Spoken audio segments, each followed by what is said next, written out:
Hey guys, in this video I'll show you how to increase limit in Remitly. The first thing I want you to do is launch the Remitly app. Come here at the bottom right and click on this icon. You'll be on this page. All you need to do is tap on this fourth option, increase limits. Okay, and we get to this page which shows you the sending limits. So currently you should be on tier 1. Once you create your account, let me tap on tier 3 and show you. So these will be the new limits. Okay, once you get to tier 3, and for that you need tier 2 information if you're not already approved. So let's go back to tier 2 information. This will be your limits. Okay, and let me show you the information that is actually needed. So you need to have, of course, tier 1, you already have that.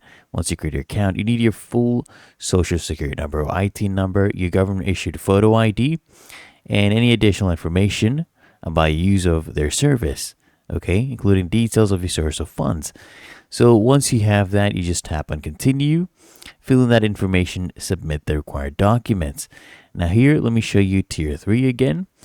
So we need tier 2 information, so you need to put in that information, get tier 2, then you can do tier 3. Okay, there'll be a continue button right here, but otherwise it's really that easy and simple. So if you found this video helpful, make sure you smash that like button and subscribe to the channel.